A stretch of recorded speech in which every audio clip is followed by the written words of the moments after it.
আসসালামু আলাইকুম ভিউয়ার্স, জানিয়ে দিব সর্বশেষ সংবাদগুলো।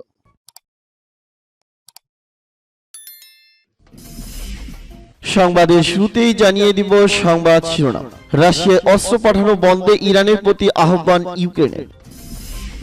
অনেক কিছু জেনেও চুপ আছি, আইএসআইকে ইমরান খানের হুঁশিয়ারি। আবারও ব্যালিস্টিক ক্ষেপণাস্ত্র ছুড়ল উত্তর কোরিয়া। ন্যাটো রাশিয়ায় যুদ্ধ খেলায় পারমাণবিক যুদ্ধের আশঙ্কা। এবং জানিয়ে দিব সর্বশেষ শিরোনাম। উড্ডয়নের আগ মুহূর্তে যাত্রীবাহী বিমানে আগুন। এতক্ষণ শুনছিলেন সংবাদ শিরোনাম, এখন শুনবেন সংবাদের বিস্তারিত। তো বন্ধুদের কাছে রিকোয়েস্ট রইল, এই ভিডিওতে একটা লাইক দিবেন, আর ভালো লাগলে অবশ্যই বন্ধুদের মাঝে শেয়ার করে দিবেন। রাশিয়ায় অস্ত্র পাঠানো বন্ধে ইরানের প্রতি আহ্বান ইউক্রেনের। ইউক্রেনের পররাষ্ট্রমন্ত্রী দিমিত্রো কুবেলা এবং ইরানের পররাষ্ট্রমন্ত্রী হুসাইন আমির আব্দুল্লাহিয়ান পরস্পরের সঙ্গে ফোনে কথা বলেছে। এ সময় রাশিয়াকে অস্ত্র সরবরাহ বন্ধ করতে তেহরানকে আহ্বান জানিয়েছেন কুবেলা। শুক্রবার রাতে কুবেলা একটি টুইট বার্তায় এসব কথা বলেন।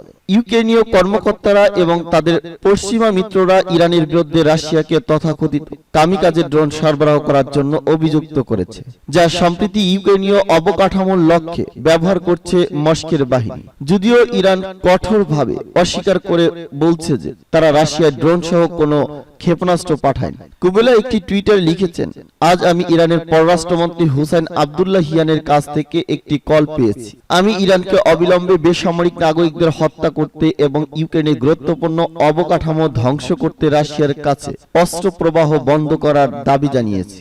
রাশিয়া সাম্প্রতিক সপ্তাহগুলোতে ইউক্রেনের শক্তি অবকাঠামো লক্ষ্য করে ব্যাপক ক্ষেপণাস্ত্র এবং ড্রোন হামলা চালিয়েছে। হামলার ফলে কিয়েভের পাশাপাশি সারা দেশের শহর ও শহরগুলোতে বিদ্যুৎ বিচ্ছিন্ন করতে বাধ্য করেছে। কিয়েভ বলছে যে রাশিয়া ইরানের তৈরি শাহেদ 136 অ্যাটাক ড্রোন ব্যবহার করছে। এদিকে ইরানি রাষ্ট্রীয় ইরনা জানিয়েছে তেহরান রাশিয়ার কাছে ইউক্রেনে ব্যবহারের জন্য ড্রোন বিক্রি করছে। এমন দাবি নিয়ে তিনি ইউক্রেনের সঙ্গে কথা বলতে প্রস্তুত। ইউক্রেনে ব্যবহারের জন্য রাশিয়াকে ড্রোন সরবরাহ করার অভিযোগ অস্বীকার করেছে আব্দুল্লাহিয়ান। ইরনা পররাষ্ট্রমন্ত্রীকে উদ্ধৃত করে আইআরএনএ বলছে, ইউক্রেনে ব্যবহারের জন্য রাশিয়াকে ড্রোন সরবরাহ করার অভিযোগ অস্বীকার করছে আব্দুল্লাহিয়ান। তিনি দাবি করেছেন, অতীতে ইরান রাশিয়ার কাছ থেকে অস্ত্র নিয়েছে এবং অস্ত্র দিয়েছে, কিন্তু ইউক্রেন যুদ্ধের সময় নয়। মন্ত্রী আরো বলেন, তিনি ইউরোপীয় ইউনিয়নের পররাষ্ট্র নীতির প্রধান জোসেফ বরেলকে বলেছেন, ইরান ইউক্রেনে ব্যবহৃত ড্রোনগুলো তদন্তে অংশ নিতে ইচ্ছুক। অনেক কিছু জেনেও চুপ আছি, আইএসআইকে ইমরান খানের হুঁশিয়ারি। পাকিস্তানের সাবেক প্রধানমন্ত্রী ইমরান খান দেশটির আইএসআই প্রধানকে হুঁশিয়ারি দিয়ে বলেছেন, দেশের ক্ষতি চাই না, তাই অনেক কিছু জেনেও চুপ হয়ে আছে। ইমরান খান তার সরকারের জন্য সামরিক বাহিনীর কাছে অবৈধ ও অসাংবিধানিক সুবিধা চেয়েছিলেন। দেশটির গোয়েন্দা প্রধান লেফটেন্যান্ট জেনারেল নাদিম আঞ্জুম এমন অভিযোগ করার পর এক প্রতিক্রিয়ায় এই হুঁশিয়ারি দিলেন তিনি। শুক্রবার লাহোরের লিবার্ট চকে লং মার্চ শুরুর সময় দেওয়া ভাষণে ইমরান খান বলেন, রাজনৈতিক কিংবা ব্যক্তিগত স্বার্থে তার এই লং মার্চ না, বরং প্রকৃত স্বাধীনতার জন্যই তিনি এই আন্দোলন করেছেন। তিনি আরো বলেন, আমি চাই না ওয়াশিংটন অথবা লন্ডনে বসে সব সিদ্ধান্ত নেওয়া হোক। আমার লক্ষ্য হলো জাতিকে স্বাধীন করা ও পাকিস্তানকে একটি স্বাধীন দেশ হিসেবে গড়ে তোলা। পাকিস্তানের গোয়েন্দা সংস্থা আইএসআই এর প্রধানের বক্তব্য প্রত্যাখ্যান করে ইমরান খান বলেন, মনোযোগ দিয়ে শুনুন, আমি আমার দেশের জন্য চুপ আছি, আমি চাই না দেশের ক্ষতি হোক। এদিকে শুক্রবার থেকে আগাম নির্বাচনের দাবিতে লাহোর থেকে ইসলামাবাদের উদ্দেশ্যে লং মার্চ শুরু করেছেন পাকিস্তানের সাবেক প্রধানমন্ত্রী ইমরান খান। রাজনীতির মাঠে 2 দশকের দীর্ঘ সংগ্রামের পর 2018 সালে নির্বাচনে জয় পান ইমরান খান, কিন্তু সেনাবাহিনীর সঙ্গে বিরোধ ও অর্থনৈতিক অব্যবস্থাপনার কারণে তাকে চলতি বছর ক্ষমতাচ্যুত হতে হয়। ক্ষমতা হারিয়েও পাকিস্তানে এখনো বেশ জনপ্রিয় ইমরান খান। সর্বশেষ অনুষ্ঠিত উপনির্বাচনে 6টি আসনের মধ্যে 5টিতেই জয় পেয়েছেন বিশ্বকাপ জয়ী সাবেক এই ক্রিকেটার। আবারও ব্যালিস্টিক ক্ষেপণাস্ত্র ছুড়ল উত্তর কোরিয়া। উত্তর কোরিয়া আবারও 2টি স্বল্প পাল্লার ব্যালিস্টিক ক্ষেপণাস্ত্র উৎক্ষেপণ করেছে। শুক্রবার উত্তর কোরিয়ার উপকূলীয় এলাকা থেকে এই ক্ষেপণাস্ত্র ছোড়া হয়। শুক্রবার কাতার ভিত্তিক সংবাদ মাধ্যম আল জাজিরা এ তথ্য জানিয়েছে। দক্ষিণ কোরিয়ার সামরিক বাহিনী আজকের ক্ষেপণাস্ত্র ছোড়ার বিষয়টি নিশ্চিত করেছে। এ নিয়ে চলতি অক্টোবর মাসে উত্তর কোরিয়া অন্তত 4 দফা ব্যালিস্টিক ক্ষেপণাস্ত্র ছুড়ল। দক্ষিণ কোরিয়ার জয়েন্ট চিফ অব স্টাফ জানিয়েছে, উত্তর কোরিয়ার কাংওয়ান প্রদেশের তংচন এলাকা থেকে এই ক্ষেপণাস্ত্র উৎক্ষেপণ করা হয়। তংচন এলাকাটি আন্তঃকোরীয় সীমান্ত এলাকা থেকে 60 কিলোমিটার দূরে অবস্থিত। চলতি বছর উত্তর কোরিয়া যেসব জায়গা থেকে ক্ষেপণাস্ত্র উৎক্ষেপণ করেছে তার যে কোনোটির চেয়ে এই স্থাপনাটি দক্ষিণ কোরিয়ার নিকটবর্তী। জাপান সরকারও উত্তর কোরিয়ার এই ক্ষেপণাস্ত্র উৎক্ষেপণের কথা জানিয়েছে। দেশটি বলছে উত্তর কোরিয়ার সুরা ক্ষেপণাস্ত্র জাপান সাগরে এক্সক্লুসিভ ইকোনমিক জোনের বাইরে পড়ছে। ন্যাটো রাশিয়ার যুদ্ধ খেলায় পারমাণবিক যুদ্ধের আশঙ্কা। চলতি মাসে যুক্তরাষ্ট্রের প্রেসিডেন্ট জো বাইডেন ভয় দেখিয়ে দেওয়ার মতো একটি কথা বলেছিলেন। তিনি বলেছিলেন রাশিয়ার প্রেসিডেন্ট ভ্লাদিমির পুতিন যদি ইউক্রেনে পারমাণবিক হামলা চালায় তাহলে সবচেয়ে ভয়াবহ যুদ্ধটা শুরু হয়ে যেতে পারে। এই যুদ্ধ হবে ভালো ও মন্দের মধ্যে। একে তো ইউক্রেন যুদ্ধ ঘিরে মুখোমুখি বিশ্বের ক্ষমতাধর দুই পক্ষ, তারপর আবার বাইডেনের পারমাণবিক যুদ্ধের আভাস। অনেকেই মনে হবে এই পরিস্থিতি সামাল দিতে জরুরি পদক্ষেপ নেওয়া উচিত, তবে কেউ এমন পদক্ষেপ নিয়েছে বলে এখনো চোখে পড়েনি।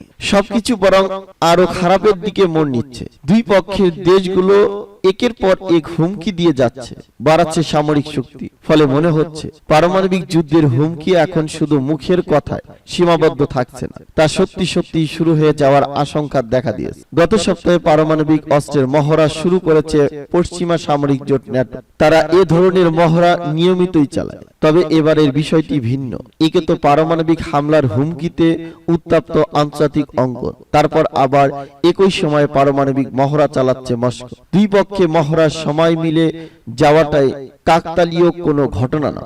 ভয়াবহ যুদ্ধ বেঁধে যাওয়ায় হুঁশিয়ারি এসেছে বাইডেনের মতো একজন শীর্ষ স্থানীয় বিশ্ব নেতার মুখ থেকে। রাশিয়ার পাশাপাশি পারমাণবিক মহড়া চালিয়েছে পশ্চিমাদের জোট ন্যাটো। এখানে একটি প্রশ্ন উঠে, তা হলো পারমাণবিক যুদ্ধ ঘিরে যে উত্তেজনা বাড়ছে তাতে পশ্চিমাদের কি ভূমিকা নেই?